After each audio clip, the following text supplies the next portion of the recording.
Nii, tere ka minu poolt. Loodan, et te näete mu ekraani ka hästi.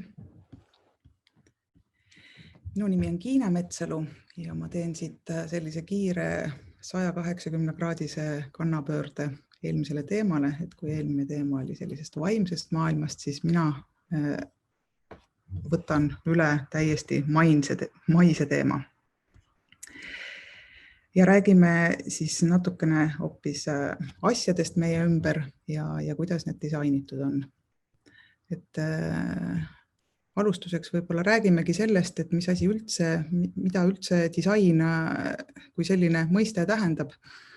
Kui ma olen tavaliselt rääkinud inimestega või teinud koolitusi, siis esimene küsimus, et mis on teie jaoks disain, on tavapärane vastus selline, et see seostub kuidagi nagu rõivadisainiga või moemaailmaga. Et kui ma praegu siin paluks teil test teha, et mis esimese asjana meelde tuleb, siis ma usun, et paljudel teist ongi kõigepealt mingisugune toode võib-olla silmade ees, et on ka tihti nii olnud, et kui räägime naisterahvastega, siis nendel on kas siis ehted või mood, meesterahvastel siis pigem kas mingisugune sportauto ja tehnika, aga nii ta kipub olema, et tooted tulevad kõigepealt silme ette, küll on aga nii, et nii, nüüd ma saan, et pool ekraani on jagatud. Kohe vaatan.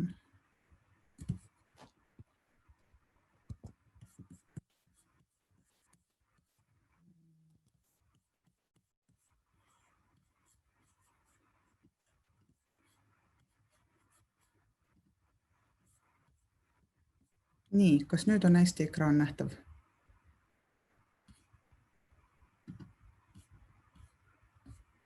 Kas keegi saab mulle reageerida, kas on ekraan nähtav?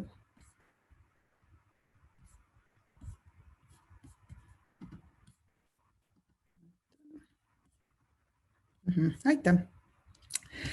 Et räägin siis edasi disainist, aga jah, tõesti on nii, et tegelikult puudutab see väga paljusid erinevaid valdkondasid, et siin on mõned märksõnad ekraani peal,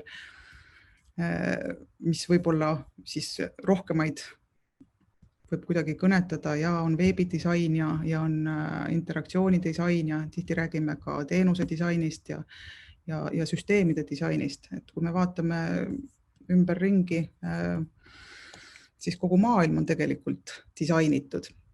Et siia pildile sattunud piloodikabiin, iga nupp, iga lüliti, iga ese on selles kabiinis ju disainitud.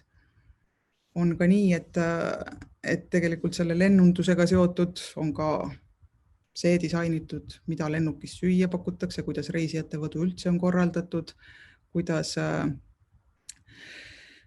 reisija pileti ostab, kuidas toimub kliendiga suhtlemine. Kõik see on ju siiski disainitud. Nüüd, kui tuua korraks paralleel, et kas me oskaksime nende asjadega selles keskkonnas midagi ette võtta. Et paljud ilmselt ei oskaks, et kui nad satuksid sinna piloodikabiini, siis juhtida tõenäoliselt oskavad vaid vähesed seda, aga kui antakse ülesanne, et kinnita palun turvavöö, siis ilmselt päris paljud juba saaksid sellega hästi hakkama. Et kuidas siis on nii, et osad asjad justkui tunduvad nagu iseenesest mõistetavad, teised jälle niivõrd mitte. Et kuidas sünnivad iseenesest mõistetavad asjad, kuidas sünnivad need asjad, millega kasutajad oskavad loomuomaselt ja selliselt nagu ilma õpetusi, ilma manuaale lugemata hakkama saada. Et see on üks põhiprobleem, või selline fookus, millega tegelevad disainerid. Ja kui nüüd püüda defineerida seda disaini mõistet, siis loomulikult on antud disainile hästi palju erinevaid definitsioone. Neid on sadu, kui mitte tuhandeid võimalik leida ülesse. erinevatest netiavardustest ja erinevatest materjalidest, aga lühidalt öeldes võiks siis olla disain selline protsess, mis lahendab loovalt probleeme ja loovalt ka materjalide ja ressursside käsitlust. Et kui tavapäraselt seostatakse sõna disain sellise nagu omadussõnana, et mingi asi näeb kuidagi välja, siis tegelikult disain on hoopis tegusõna ja hästi selline kaalukas märksõna selle juures on disainmõtlemine, võib-olla paljud on isegi kuulnud sellist terminit nagu disainmõtlemine ja mis see disainmõtlemine siis kogu selle protsessi juures tähendab. Võiks siis olla lühidalt nagu illustratiivne skeem selline, et kui traditsiooniline mõtlemine annab mingisuguse kindla reegli järgi käitudes ühe õige vastuse, siis disainmõtlemise puhul nagu juhib seda protsessi teadmine, et õige vastuseni on võimalik kasutada väga-väga palju erinevaid teid. See on pigem siis selline mõtteviis, avatud mõtteviis, et ei ole ühte ja ainust õiget lahenduskäiku, vaid neid lahenduskäike on tohutult palju.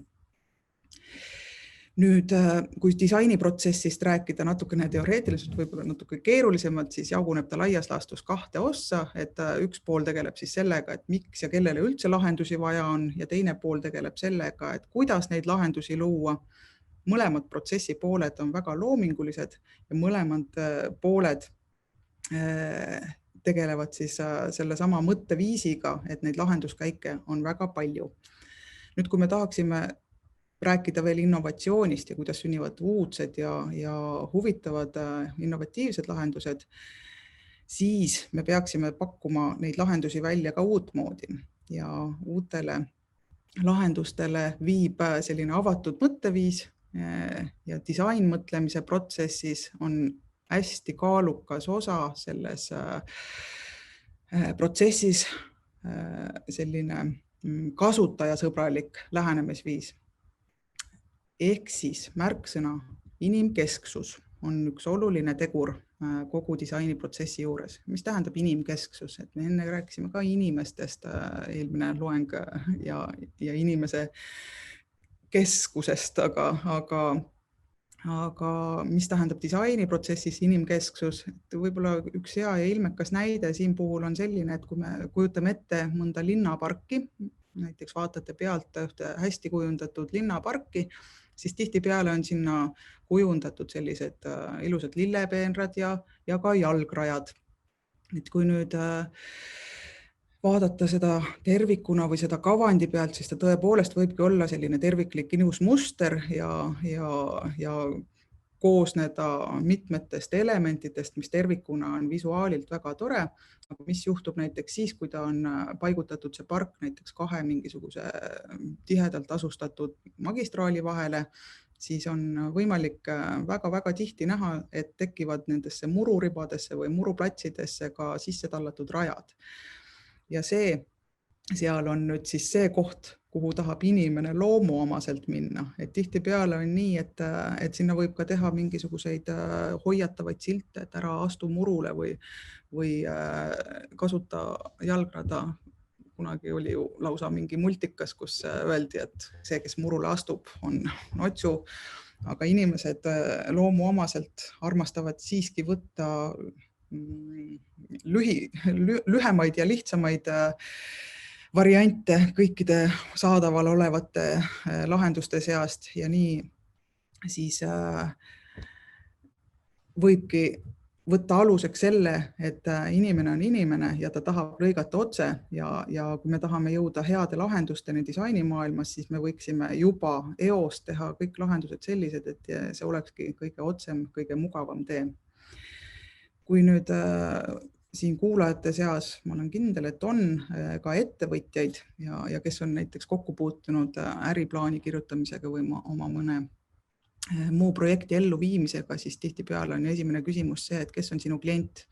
Inimkesksus üheti ju tähendabki seda, et sa peaksid teadma, et kes on sinu klient, kes on see, kes hakkab sinu toote või teenusega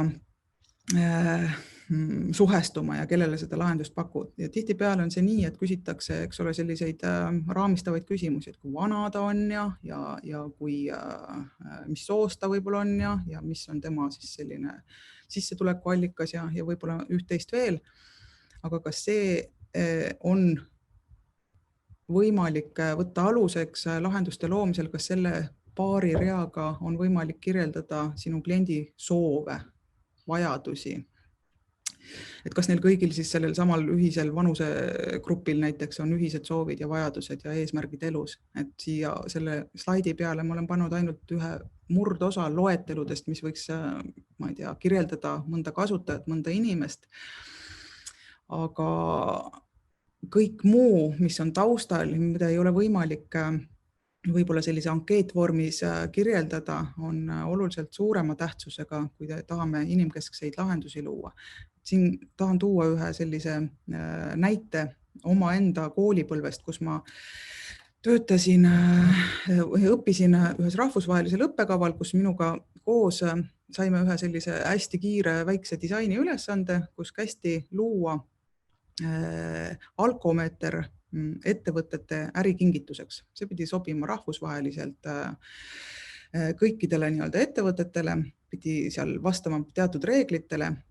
Ja minu töögrupis oli koos Norrast üks tudeng Türgist, üks tudeng veel Rootsist, et mina ka Skandinaavia taustaga, et ühesõnaga ülekaalus olid Skandinaavia tudengid, aga oli ka seal üks tütarlaps, kes oli pärit Singapurist ja töötasime siis selle lahenduse kallal, et pakkuda välja selline uus ja huvitav mingisugune, mis ka tekitaks sellist ahaa-efekti alkomeetrile. Ja meil oli omast arust väga geniaalne idee, et see võiks olla närimiskumm, et kui sa lähed kuskile restorani, jood klaasikese veini toidu kõrvale, siis suu värskendamiseks tundub niigi loomuomane panna suhu närimiskumm ja mõtle, kui tore oleks see, et kui sa nüüd siis puhud selle mulli sealt ja see mull on punane, siis sa saad justkui nagu signaali, et ei, et autosõiduks on veel vara ja siis, kui sa puhud lõpuks rohelise mulli, oled seal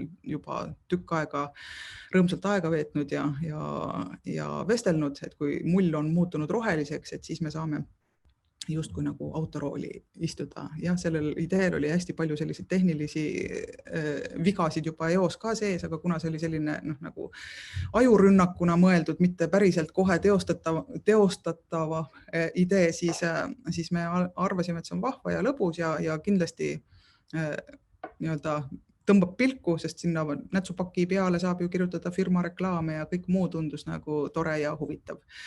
Aga siis see Singapuri tüdruk, kes meil seal grupis oli, et tema läks järjest nagu tõsisemaks ja tõsisemaks, et vaatas, et me teeme nalja kogu aeg selle idee ümber, kuni lõpuks siis ta ei suutnud ennast enam pidada, et mismoodi te mõtlete edasi seda ideed, et kuidas te saate üldse selle idee peale mõelda, edasi pakkuda, kui närimiskumm on ju keelatud. Et kuidas saavad ärikingitused olla sellised nagu keelatud tooted?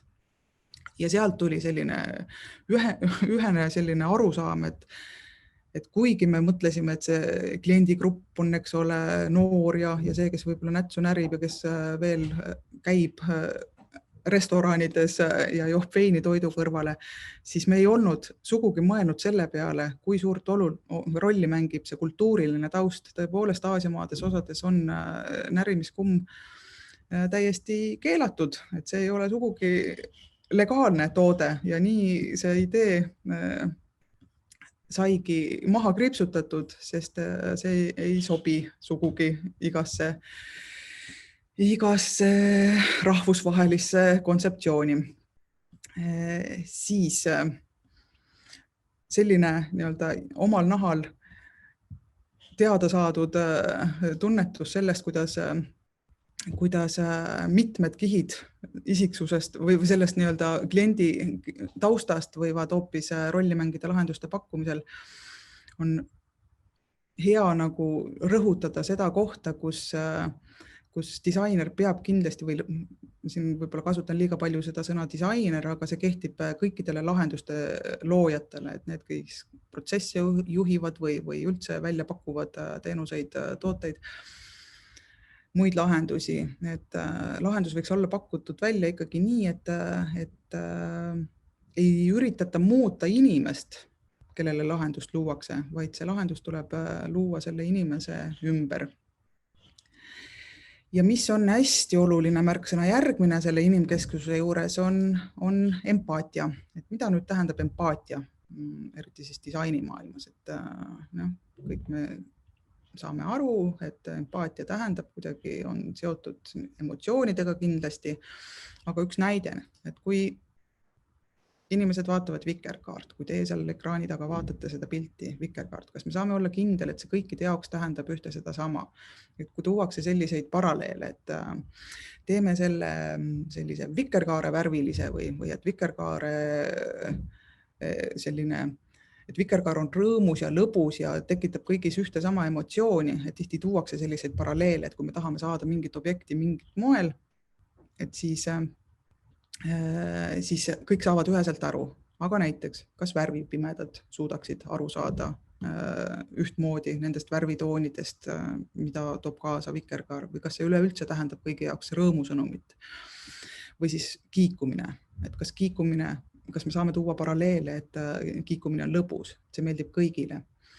Üks järgmine näide lastehaigla neuroloogia osakonna mängutoast. Sel kevadel oli meil koos tudengitega üks projekt, kus me saime ülesandeks disainida ümber lastehaigla neuroloogia osakonna mängutuba. Et siin sellel pildil on ta hetkel sellises seisus, nagu oli meie lähteülesanne. Kui te nüüd hoolega vaatate, siin pildil on ka peidus klient, et mitte need jalad, mis siit vasakult poolt paistavad, vaid seal põrandal tooli taga on selle mängutoa klient ja sellised need kliendid tegelikult seal enamasti selles mängutoas ongi. Nad ei tihtipeale või enamasti nad ei kõnni omal jalal ja kui nüüd mõelda nii, et ülesanne oleks olnud ainult mängutuba, ilma et me oleks hoomanud, mis mängimine üleüldse selle sihtgrupi jaoks tähendab, siis need lahendused tõenäoliselt ei oleks olnud sugugi kasutajasõbralikud. Sellel pildil hetkel loomulikult ei ole kasutajasõbralik selle kliendi jaoks, aga ka uudsed lahendused ei pruugi olla kasutajasõbralikud, kui me ei oleks uurinud, ei oleks käinud küsimas, ei oleks vaadelnud, mida need lapsed ja ka lapsevanemad ja ka töötajad, kes seal haiglas töötavad, seal mängutoas tegelikult teevad. See on üks väike kõrvalepõige, tegeleme selle mängutoaga edasi, tõenäoliselt saame juba lähiajal pakkuda oluliselt paremini sobivaid lahendusi ja selliseid, mis on juba arvesse võtnud päriselt neid lapsi, kes seal mängivad, et siin pildi peal sellel maketil on nüüd ka võib-olla hästi näha see, et see laps, kes seal matil lesib, et ta on küll sellise nagu väikelapse või beebiaast lapse asendis, aga tegelikult on ta 10-aastane, et need ongi need kliendid. Et hästi oluline on aru saada, missugused on päriselt kliendi vajadused. Ei ole võimalik võtta kokku ühe näitajaga, et näiteks laps ja sellises vanuses, et nüüd loome lahenduse sellele. Või siis teine äärmus vanusegrupi mõistes. Et kui me loome lahendusi eakatele, kas me päriselt noorte inimestena, kes loovad lahendusi, et kas me päriselt teame, mis tunne on olla eakas. Et sellisteks empaatia võimestamisteks või et aru saada või tunda ennast paremini selle inimese rollis, kellele lahendusi luuakse, on tehtud palju erinevaid selliseid vahendeid. Üks näide on simulatsiooni kostüüm, et kus võetaksegi siis raskustega nii-öelda see lihasjõud ka sellelt nii-öelda tavapäraselt inimeselt või sellelt inimeselt, kes lahendusi loob, seotakse raskused külge, tehakse kuulmine nõrgemaks, hägustatakse vaatamine ja nüüd on võimalik aru saada, kuidas saab see eakas inimene mõne toote või teenusega suhestuda. Nii on tekkinud näiteks palju mööblilahendusi, palju viidasüsteeme, et kui ma ei tea, haiglates tihtipeale viidad on pandud hoopis kõrgele lae alla, et suunad, kuhu miski kabinet jääb või kuhu peaks pöörduma, need on kõik kõrgel lae all, siis kuidas kõnnib tegelikult eakas inimene, ta kõnnib pigem pilk maas ja need lahendused ei aita teda sugugi. Et panin vahepeal siia ka mõned tootenäidis, et kui me mõtleme nii lihtsa asja peale nagu tugitool, siis kas kõik tugitoolid, mis on poes, sobivad sellele eakale inimesele, kellel on lihaskond oluliselt nõrgem kui tavapärasel inimesel. Või siis järgmine kasutajagrupp, ratastooli inimene. Et hästi lihtne on ju teha arvutis joonised valmis, vaadata, kuidas mahub, võtta ka need nii-öelda ettekirjutatud reeglid, kui suur peab olema mingi ruum, et saaks ratastooli ümber pöörata. Aga meil üks projekt koostöös moodulmajasid tootva tehasega sai alguse pigem sellest, et me ise proovisime olla ratastoolis, kuidas päriselt on võimalik liigelda niimoodi tihedasti asetseva mööbli vahel. Et siin on pildil näha, kuidas on käepärastest vahenditest ehitatud siis sellised töötasapinnad ja kui ise oled ära proovinud, siis muutub see lahenduse pakkumine oluliselt hoomatavamaks. Ja siin pildil siis lõpptulemus sellest ratastooli kasutaja köögist. Kuidas me saame teada, mida kliendid tahavad? Kuidas on võimalik päriselt hoomata, missugused on nende vajadused? Üks hästi hea paralleel, mida ma olen tihtipeale tudengitele toonud, on siis selline, mis võtab aluseks inimnäo. Et kui meil on 2 silma, 2 kõrva ja 1 suu, et siis neid võiks klientide uurimisel täpselt samas proportsioonis ka kasutada. Mida inimesed tihtipeale teevad, on see, et nad räägivad, küsivad, küsimine on ka rääkimine.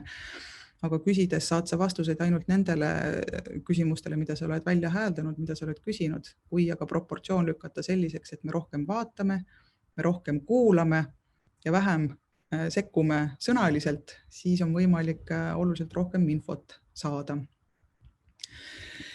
Nüüd oluline on ka meeles pidada seda, et oleks tark alustada lahenduste loomist küsimisega, miks neid lahendusi üldse vaja on, enne kui me liigume selle küsimuse juurde, et kuidas me neid lahendame. Mis juhtub hästi tihti sellistes sellise või hästi professionaalide juures või suure teadmistega inimeste gruppides, olgu nad siis, ma ei tea, oma ala professionaalid, kes pakuvad välja lahendusi, juhtub see, et nad palju kasutavad sellist kopeerimise meetodit. Neil on olnud edulugusid, neil on olnud häid praktikaid mingisuguse tavapärase lahendamisega ja siis see kuidas pool läheb juba automaatselt käiku, et tekib selline kopeerimine eelnevatest praktikatest. Aga nii võib olla ka kindel selles, et väga uudseid lahendusi või uudse lähenemisega lahendusi ei ole võimalik tekitada, sest kui sa kordad pidevalt ühte ja sama meetodit, siis on väga raske saada uut ja uudset tulemust. Et sellel hetkel, kui sa oled hakanud mõtlema pigem selle peale, et kuidas me seda lahendame, kuidas mingit probleemi lahendada, kuidas mingi lahenduseni jõuda, siis oled sa elimineerinud juba väga suure hulga võimaliki teisi lahendusi. Et kui ma nüüd viitan tagasi selle esimese slaidi poole, kus oli see disainmõtlemine versus traditsiooniline mõtlemine, et see ilmestab seda väga hästi, et kuidas siis jõuda uute lahenduseni. Et üks selline levinud paralleel on see ütlus, et süüvi probleemide juurtesse, alles siis sa saad teada, mida sa lahendama pead hakkama. Ja see puu näide on väga hea, et tihtipeale on ju nii, et näha on meile ainult need sümptomid ja reaktsioonid, mis probleemi tekitavad, aga me ei adu neid põhjustajaid nii ilmselt ja heade disainerite, heade lahenduste loojate põhiülesanne on selgitada välja probleemi juured. Kui üks näide siia võtta õppimise, täna on õppimise ülistamise päev, et kui võtta üks paralleel siia õppimise maailmast, siis on hästi palju uuringuid või hästi palju teateid tulnud nii meedias kui tõepoolest ka tehtud erinevaid uuringuid selle kohta, et meie koolilaste üks suurimaid terviseprobleeme on rühihäired. Ja olen täiesti kindel, et enamus inimeste mõttekäik liigub sinna suunas, et süüdi on koolimööbel. Omajagu tõde võib selles ju ollagi, aga kui võtta jälle lahti näiteks otsimootorid ja toksida sinna sisse koolimööbel ja vaadata, kui palju erinevaid lahendusi on loodud, kui palju erinevaid toole on loodud, tuhandeid, kümneid tuhandeid erinevaid toole. Palju on läinud koolid üle ka igasugu ergonoomilise tasakaalutoolide ja pallide peal istumise ja muu sellise mööbli poole, kus laps saab ennast tõepoolest liigutada. Aga kui süüvida sinna juurte poole, siis ei ole kaugel see teadmine, et tegelikult on süüdi mitte tool, mille peal istuda, vaid selle istumise aeg. Ja on tehtud ka uuringuid selliseid, et kui iga 20 minuti tagant ennast inimene liigutaks, tõuseks püsti, ringutaks käsi, teie selle ekraani taga nüüd korraks liigutage ennast, tõstke käed kõrgele õhku ja ringutage ennast, see on väga kasulik asi, mida teha. Siis sa võid istuda ka kännu peal, ilma et su tervis kahjustuks. Et kui viia nüüd veel juurde see teadmine, et ka lapse tähelepanu kestab kõigest 20 minutit, siis oleks ju tore lahendus see, mis võtaks arvesse, et iga 20 minuti tagant saaks laps teha kas uut harjutust või uut asendit võtta tunni jooksul. Ehk siis kui me nüüd küsiks neid õigeid küsimusi, et mitte see, et mis on võimalik või mis on juba olemas, vaid küsiks hoopis nii, et mis oleks, kui teeks midagi muud, siis me jõuame hoopis huvitavamate lahendusteni. Näiteks, ma ei tea, kui küsida sellelt samalt koolilapselt, kes eelmisel pildil oli, et joonista auto, siis ta tõenäoliselt joonistab sulle paberi peal auto. Ta võib joonistada sinna punase, sinise, ma ei tea, ralliauto moodi auto, džiibi moodi auto, aga ta joonistab auto.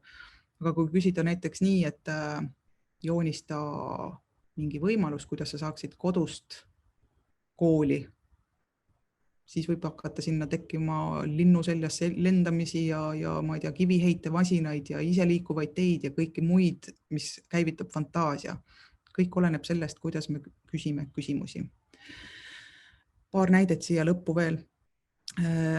Näiteks üks student küsis, miks on matusebüroodes hästi ühenäolised matuseurnid, kui inimeste matmisharjumused või sellised nagu matuse traditsioonid on muutunud. Tahetakse oma lähedasi sängitada loodusesse, jõkke, kodukohta, puu alla, et miks siis peab olema see urn selline, mis väga kaua laguneb, miks mitte teha seda hästi kiiresti lagunevast biomaterjalist.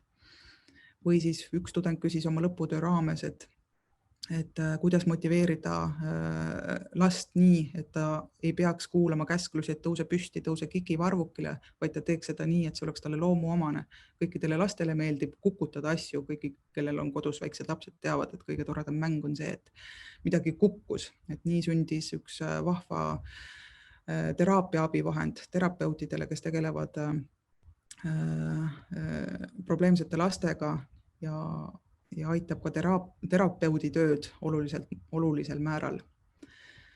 Nii näiteks võiks küsida, et miks me tänases ühiskonnas, kus viiruse oht on hästi tugevast pildis, et miks me ikka veel peame vajutama näpuga nii levinud asja, nagu on valgusfoori nupp. Ja siis lõpetuseks, kuna aeg tormab ja ma muudkui räägiks, aga aeg saab otsa, räägime sellest teisest protsessi poolest ka, et mis tähendab siis kuidas, et mille peale me siis peaks mõtlema, kui me jõuame sellele protsessi poolele, mis käitleb seda, kuidas. Et kõige olulisem vast ongi mõelda seda, et kui sa oma lahendusi lood, nüüd siin eelkõige siis toodete poole pealt, aga kindlasti ka teenused on need, mis saavad mõjutada kuidagi, et millise hinnaga sa oma uusi lahendusi, oma tooteid ja teenuseid lood, et kas sinu toode on süüvaba, kui pika elueaga see toode on, mida sa turule pakud.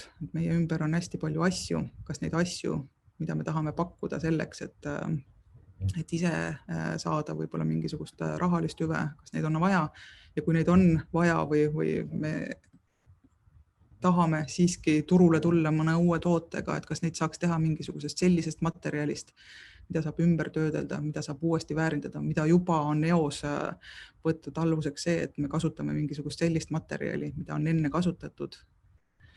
Et kas viskan siinkohal selle küsimuse õhku võib-olla mille peale mõtiskleda, et kas keskkonna koormamine on rohkem nagu tootja õlul või on see tarbija vastutada.